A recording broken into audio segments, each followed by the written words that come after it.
we talked about this on my podcast of like meeting my inner Lilith energy that was living in me of this, like, for me, it's like this like old haggard woman who just wants to be fucked, you know? And she's like so disappointed in men.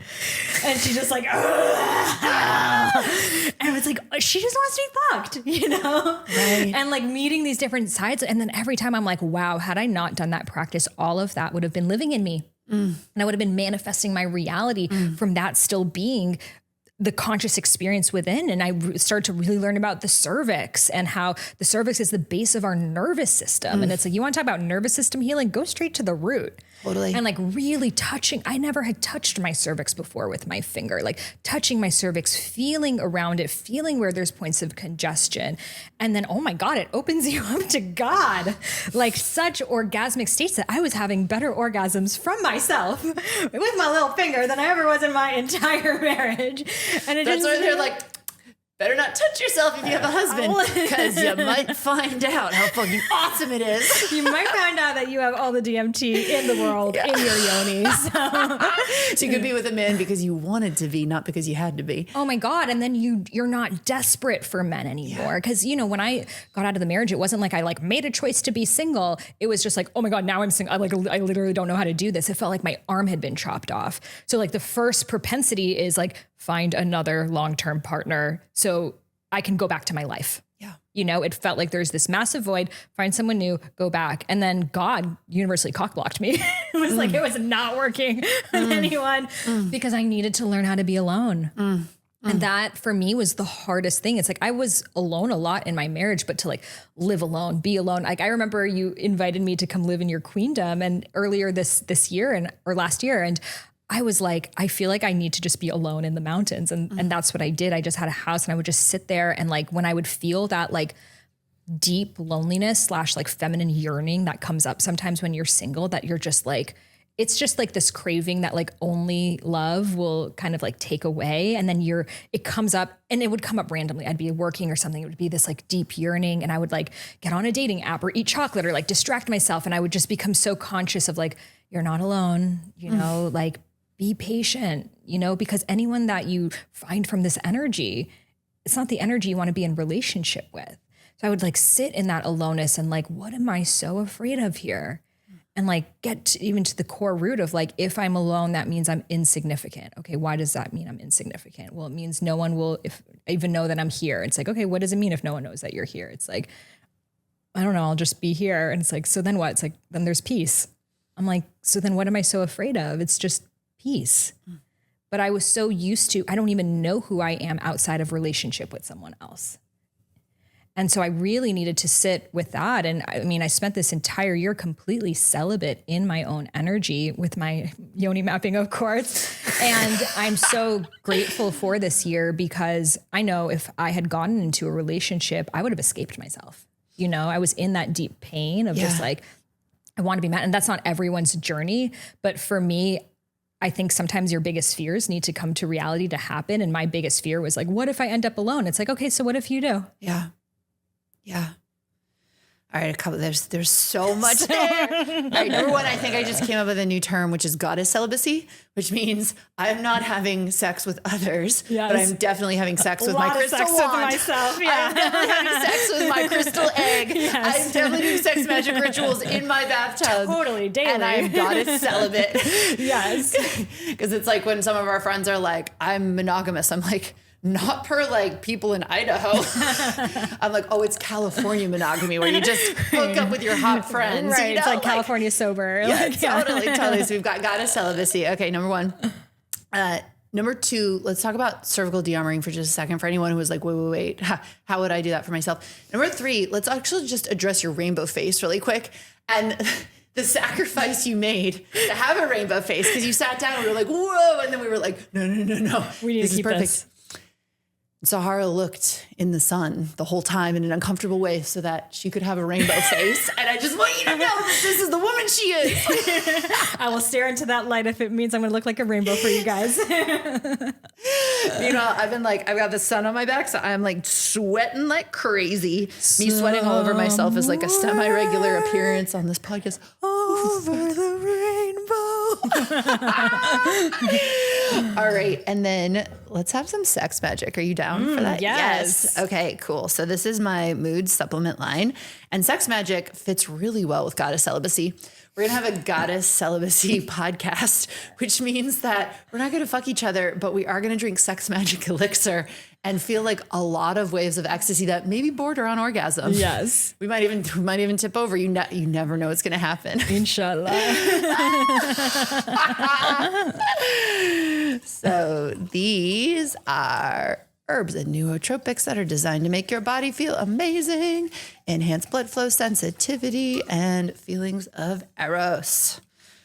Has arousal enhancing shilajit, and it matches Sahar's face. Mood. God did that on purpose. And then do you want anything else? You can also mix it with play, sensuality, or ecstasy. Got some nice saffron in here. Saffron is a Persian aphrodisiac. I know, it's really magical. It's one of the like most scientifically proven aphrodisiacs. I've had so many moments with sex magic because I like to drink it before rituals, but I also like to drink it before workouts and before sex rituals. And I will like we have like a little volcano Foreshadowing explosion. what's about to go down. Totally. So the thing you said that I'm sure people listening are like, whoa, what was that? Right? Is the Yoni mapping, which you can also call it de-armoring. There's a lot of different names for the practice.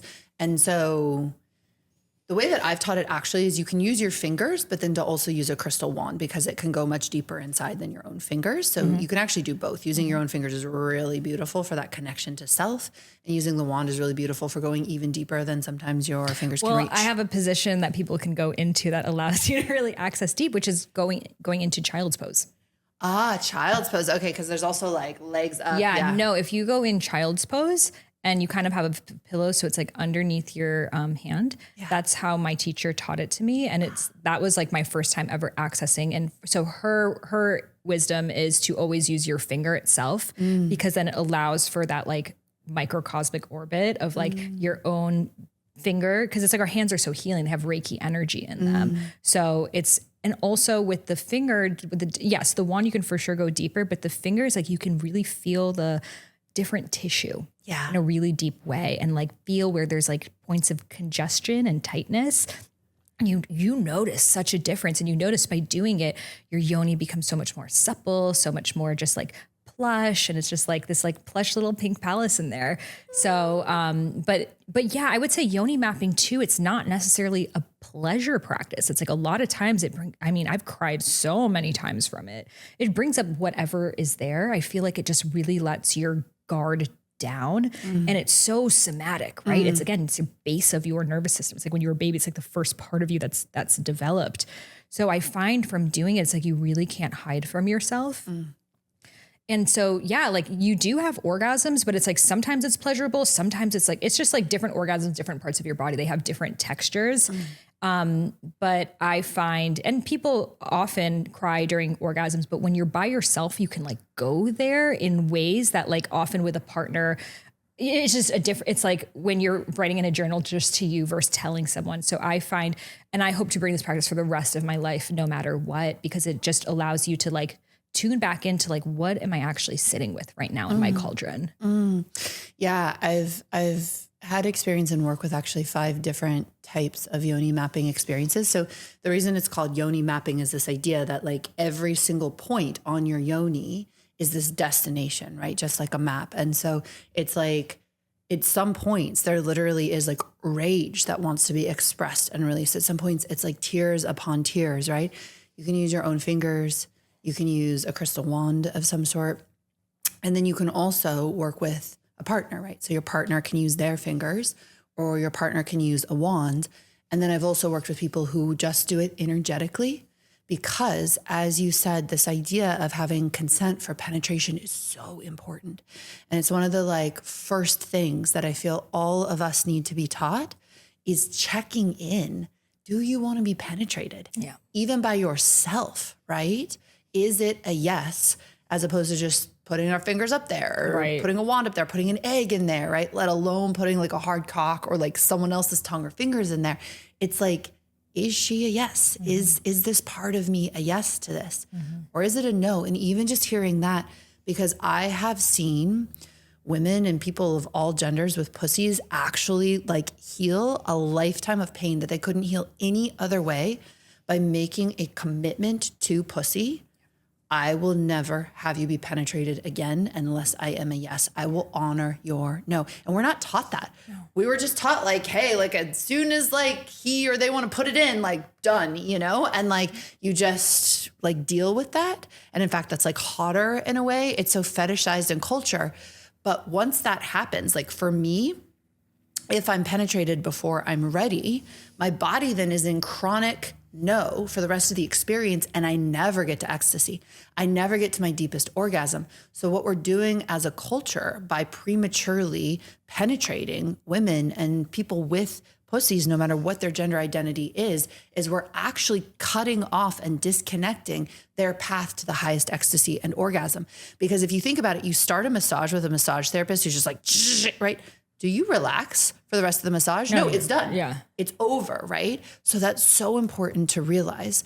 And that so much of our history, both this in this lifetime and ancestrally, is stored there in the walls of the yoni, actually in our energy body and in our tissues. So energetically, if someone's not a yes to penetration, you can actually energetically penetrate yourself with a wand of light or like a finger of light to actually do the release, even if your pussy is a no. One of my stories is actually was with Andrew at the time, and he was using his fingers to de-armor my cervix, right? Which is to press in, and he would press into a point around my cervix. So it's like making a clock around your cervix and hitting every point. And then the very center being super gentle and then going deeper if it feels right to your body, right? And so you breathe into that point of contact and you exhale, right? And you sound whatever's there. And this is what allows your body to release. When I did that on a point in my cervix, it was like my mother's grief and my grandmother's grief and like generations of poverty and repression and abuse and trauma and heartbreak and addiction, just like literally like catapulted out of my cervix through my whole entire system and rattled my being. And I processed and processed and expressed and expressed and expressed. And it felt like my cervix unlocked in a whole new way.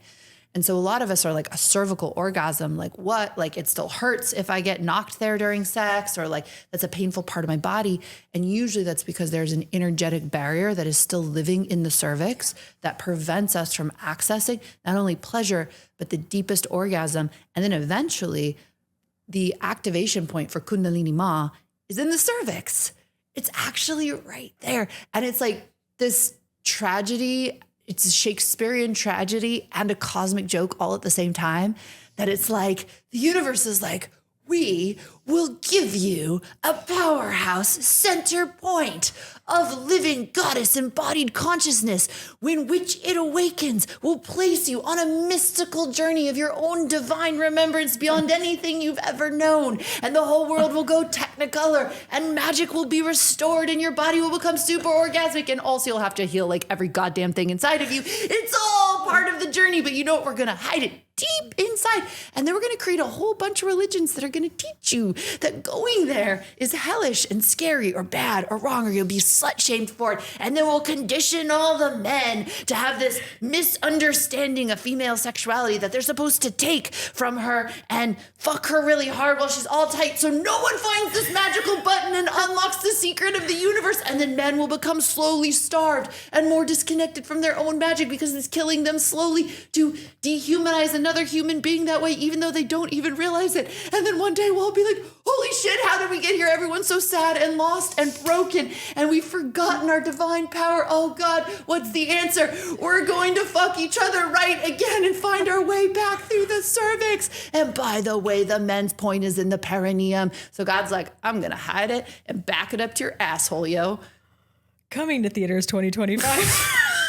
You got a problem? That was just the trailer of humanity right there. You got a problem with your own asshole? Joke's on you.